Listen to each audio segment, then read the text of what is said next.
Om Namo Bhagavate Vasudevaya. Om Namo Bhagavate Vasudevaya. Om Namo Bhagavate Vasudevaya. It is Bhishma Panchak today Bhishma Panchak has started. So from today we will be reading from Srimad Bhagavatam's first canto, chapter 9.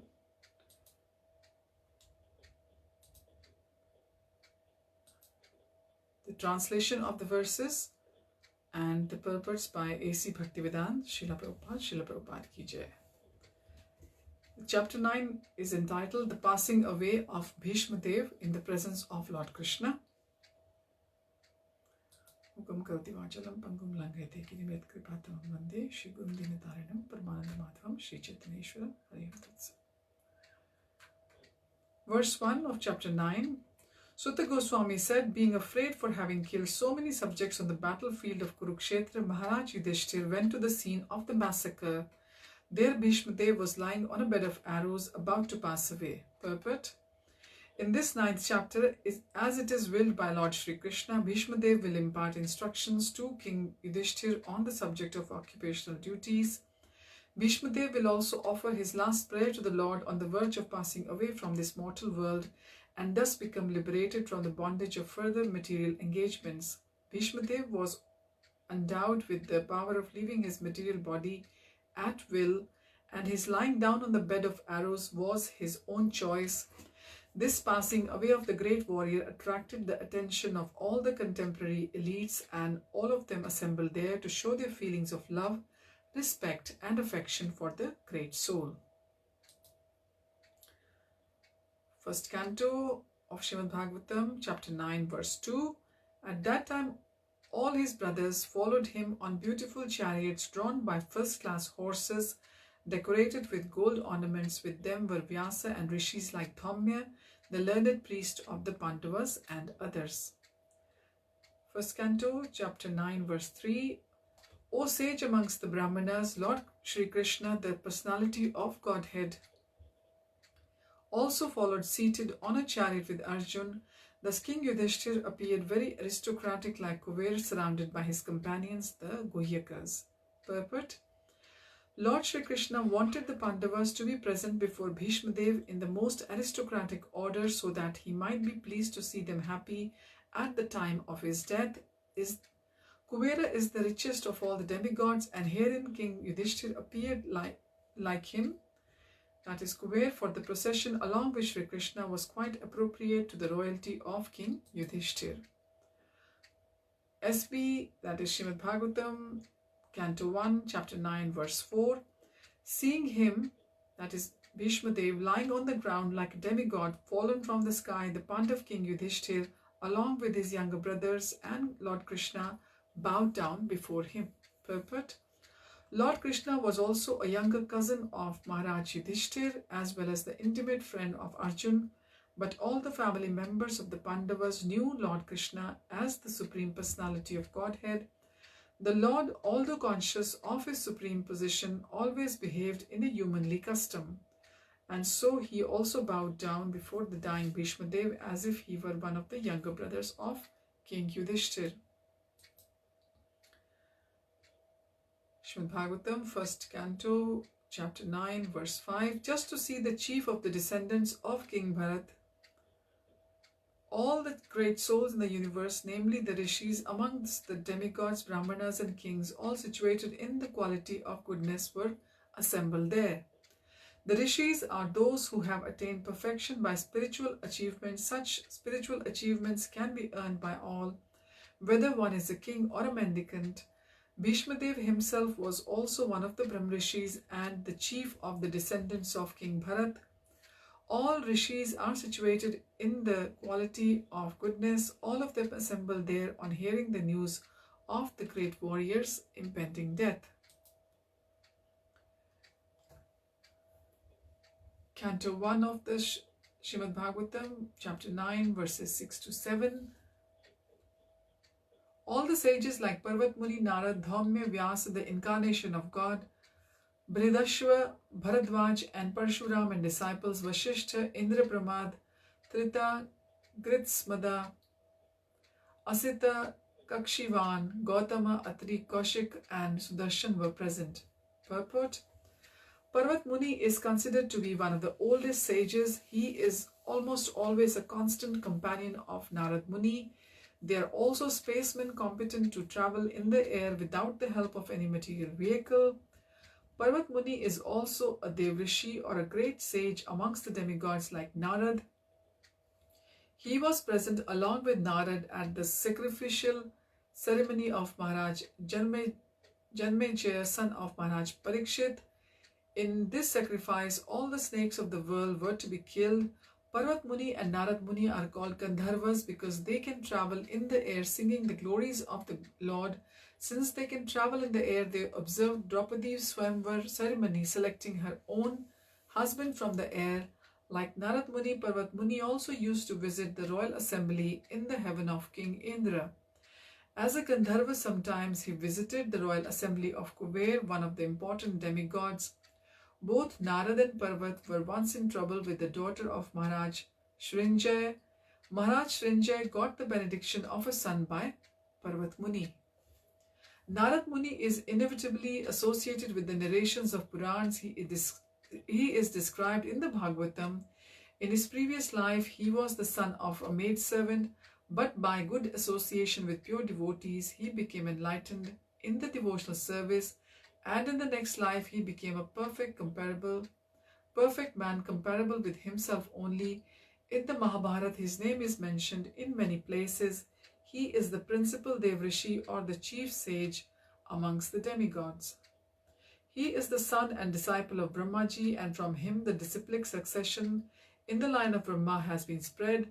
He initiated Prahlad Maharaj, Dhruv Maharaj, and many celebrated devotees of the Lord. He initiated even Vyasadeva, the author of the Vedic literatures, and from Vyasadeva, Madhvacharya was initiated, and thus Madhva Sampradaya, in which the Gaudiya Sampradaya is also included, has spread all over the universe. Sri Chaitanya Mahaprabhu belonged to this Madhva Sampradaya. Therefore, Brahmaji, Narad, Vyasa down to Madhva, Chaitanya and Goswamis all belong to the same line of disciplic succession. Naradji has instructed many kings from time immemorial. In the Bhagavatam, we can see that he instructed Prahlad Maharaj while he was in the womb of his mother, and he instructed Vasudeva, father of Krishna, as well as Maharaj Yudhishthir.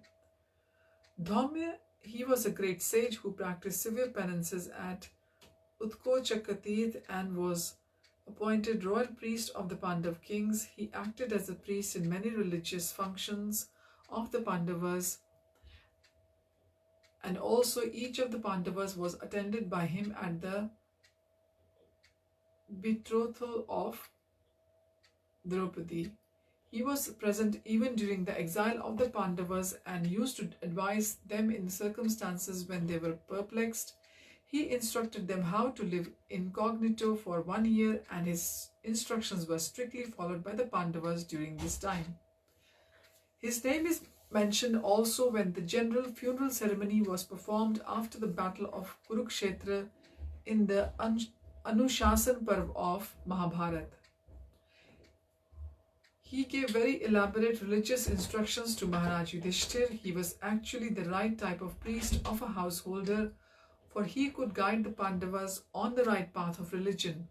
A priest is meant for guiding the householder progressively in the right path of ashram dharma, or the occupational duty of a particular caste. There is practically no difference between the family priest and the spiritual master. The sages, saints, and brahmanas were especially meant for such functions. Badar Ayan, that is the Vyasadev, he is known as Krishna Dvaipayan, and Satyavati Sutta, Parasharaya, Ratmaja, Badrayana, Vedvyasa, etc. These are all the different names of Vyasadeva. He was the son of Mahamuni Parashar in the womb of Satyavati prior to her betrothal with Maharaj Shantanu, the father of the great general grandfather Bhishma Dev, he is a powerful incarnation of Narayan,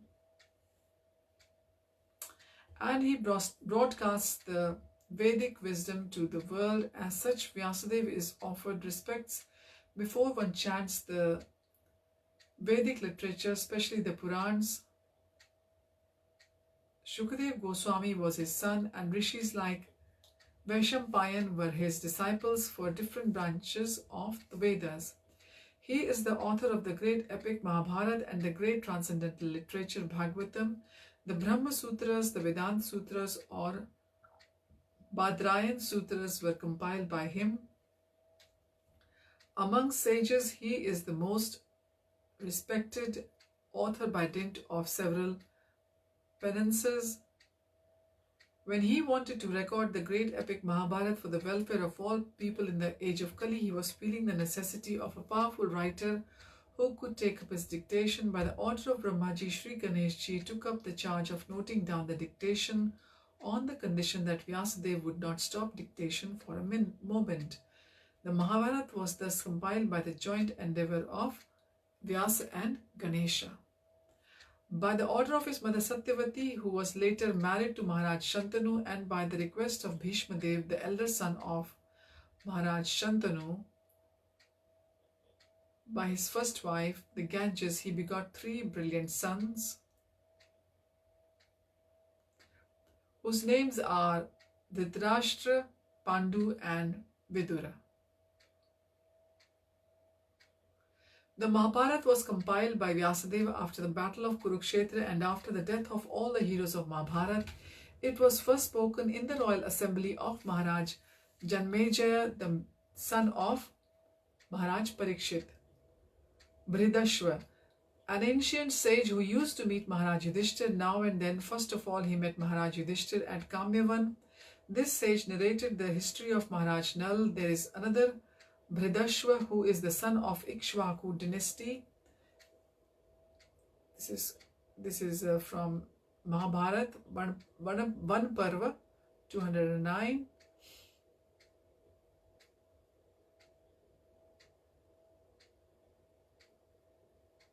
to 5.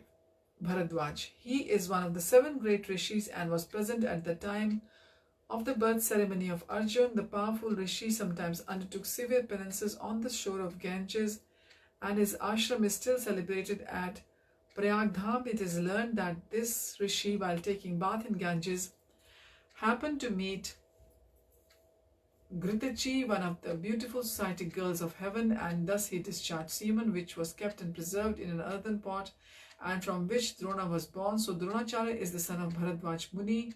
Others say that Bharadwaj is the father of Drona, is a different person from Maharishi Bharadwaj. He was a great devotee of Brahma. Once he approached Dronacharya and requested him to stop the battle of Kurukshetra. Parshuram or Renuka Sutta, he is the son of Maharshi Jamadagni and Srimati Renuka. Thus he is also known as Renuka Sutta. He is one of the powerful incarnations of God, and he killed the Kshatriya community as a whole 21 times. With the blood of the Kshatriyas, he pleased the souls of his forefathers. Later on, he underwent severe penances at the Mahendra Parvat. After taking the whole earth from the Kshatriyas, he gave it in charity to Kashyap Muni. Parshuram instructed the Dhanur with the Veda, or the science of fighting, to Dronacharya because he happened to be a Brahmana. He was present during the coronation of Maharaj Yudhishthir, and he celebrated the function along with other great rishis. Parshuram is so old that he met both Rama and Krishna at different times. He fought with Rama, but he accepted Krishna as a supreme personality of Godhead. He also praised Arjun when he saw him with Krishna. When Bhishma refused to marry Amba, who wanted him to become her husband, Amba met Parshuram, and by her request only he asked Bhishma Dev to accept her as his wife. Bhishma refused to obey his order, although he was one of the spiritual masters of Bhishma Deva.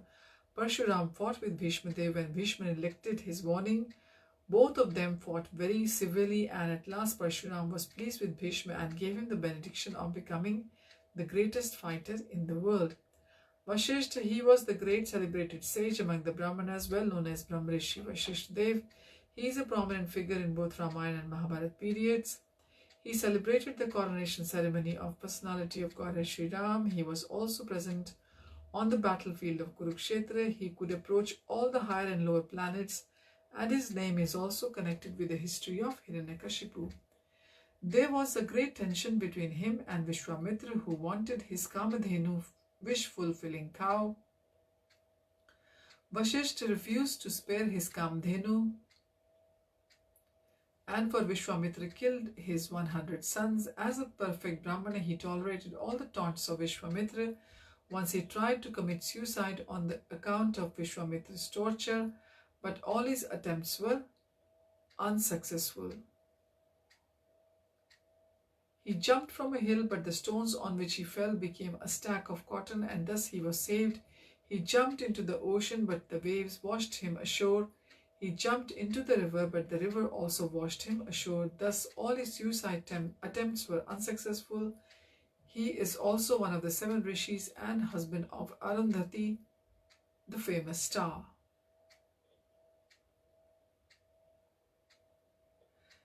Indrapramad is another celebrated rishi. Trita is one of the 3 sons of Prajapati Gautam. He was the 3rd son, and his other 2 brothers were known as Ekat and Dvit. Both the brothers were great sages and strict followers of the principles of religion. By dint of severe penances, they were promoted to Brahmalok, the planet where Brahmaji lives. Once Trit Muni fell into the well. He was an organizing worker of many sacrifices, and one of the great sages. He also came to show respect to Bhishmaji at his deathbed. He was one of the 7 sages of the Varun Lok. He hailed from the western countries of the world. As such, most probably he belonged to the European countries. At the same time, the whole world was under one Vedic culture.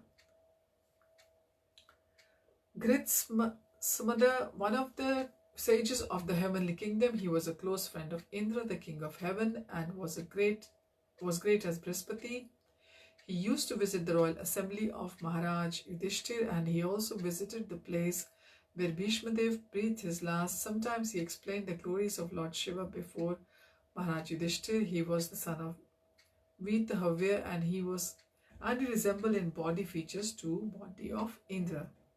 Sometimes the enemies of Indra mistook him to be Indra and arrested him. He was a great scholar of the Rig Veda, and thus he was highly respected by the Brahmana community. He lived a life of celibacy and was powerful in every respect. Asita.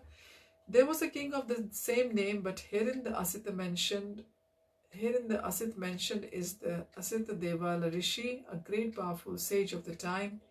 He explained to his father 1,500,000 verses from the Mahabharata. He was one of the members in the snake sacrifice of Maharaj Janmejya. He was also present during the coronation ceremony of Maharaj Yudhishthir. Along with the great rishis, he also gave Maharaj Yudhishthir's instructions while he was on the Anjana hill. He was also one of the devotees of Lord Shiva. Kakshivan, one of the sons of Gautam Muni and the father of the great sage Chandakaushik, he was one of the members of parliament of Maharaj Yudhishthir. Atri Muni was a great Brahman rishi, sage, and one of the mental sons of Brahmaji. Brahmaji is so powerful that simply by thinking of a son he can have it. These sons are known as Manas Putras. Out of the 7 Manas Putras of Brahmaji and out of the 7 great Brahman sages, Atri was one. In his family, the great Prachetas were also born. Atri Muni had 2 Kshatriya sons who became kings. King Arthama is one of them. He is counted as one of the 21 Prajapatis. His wife's name was Anasuya, and he helped Maharaj Parikshit in his great sacrifices. Kaushik, one of the permanent rishi members in the royal assembly of Maharaj Yudhishthir, he sometimes met Lord Krishna. There are several other sages of the same name. Sudarshan, this wheel, which is accepted by the personality of Godhead Vishnu or Krishna as his personal weapon, is the most powerful weapon, greater than the Brahmastras or similar other disastrous weapons. In some of the Vedic literatures, it is said that Agnidev, the fire god, presented this weapon to Lord Sri Krishna, but factually this weapon is eternally carried by the Lord. Agnidev presented this weapon to Krishna in the same way that Rukmani was given by Maharaj Rukma to the Lord. The Lord accepts such presentations from his devotees, even though such presentations are eternally his properties. There is an elaborate description of this weapon in the Adi Parv of the Mahabharata.